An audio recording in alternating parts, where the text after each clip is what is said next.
Alors qu'on pensait qu'un compromis allait être trouvé entre le Mali et la Côte d'Ivoire au sujet des 46 autres militaires, après la libération de 3 soldats ivoiriennes, pour des raisons humanitaires, c'est loin de connaître la détermination des autorités maliennes à ne rien lâcher contre ce pays frère qu'elles accusent d'abriter des opposants aux desseins déstabilisateurs de la transition. Incontestablement cette affaire est sortie du cadre juridique pour devenir une affaire purement politique avec un relent de règlement de compte. Sinon comment comprendre que ces deux pays liés par l'histoire, la culture, la géographie, l'économie ne puissent pas transcender ces petites difficultés mineures pour se tourner résolument vers les grandes préoccupations du moment. Le Mali traverse aujourd'hui une crise multidimensionnelle qui dépasse sa seule compétence, donc il a besoin du soutien des autres et particulièrement de la Côte d'Ivoire pour se tirer d'affaire. Car faut-il le rappeler, la Côte d'Ivoire est la première puissance économique de l'UMOA, un pays influent au sein de la CEDEAO,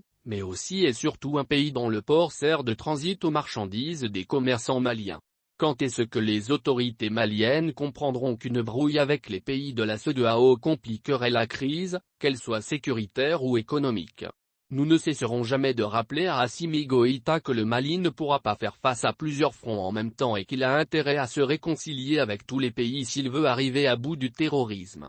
Cette attitude belliqueuse, jusqu'au boutiste et guerrière, n'arrangerait pas la situation et éloignerait la transition de l'atteinte de ses objectifs, qui sont entre autres la lutte contre l'insécurité, les réformes politiques et institutionnelles, la bonne organisation des élections pouvant non seulement permettre de doter le pays d'autorités légitimes, mais aussi et surtout de revenir dans le concert des nations. Il est grand temps pour les autorités maliennes de sortir de cette posture belliciste et de faire face aux préoccupations majeures du peuple. Elles ne doivent pas céder au son de sirènes des laudateurs, des zélateurs et autres opportunistes qui ont mangé à tous les râteliers et qui sont prêts à retourner la veste à la première occasion. Ces situationnistes sans foi, ni loi ont accompagné tous les régimes au Mali. Assimi Goïta comprendra-t-il qu'aucun pays seul ne peut relever les défis qui sont ceux du Mali d'aujourd'hui? Autant les États-Unis ont échoué dans la lutte contre les talibans en Afghanistan, autant la France a échoué dans son combat contre les terroristes au Sahel en dépit de ses énormes moyens,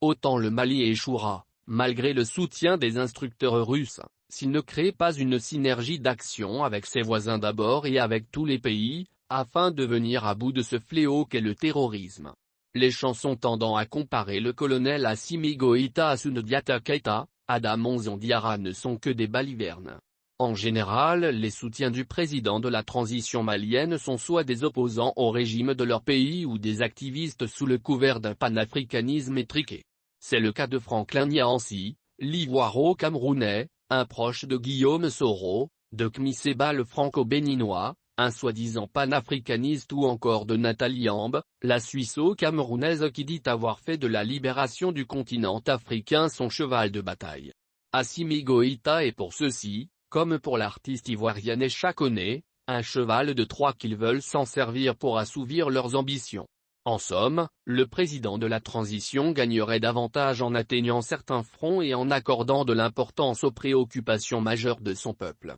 qui aujourd'hui est au bord de l'abîme, tant sur le plan sécuritaire que sociopolitique.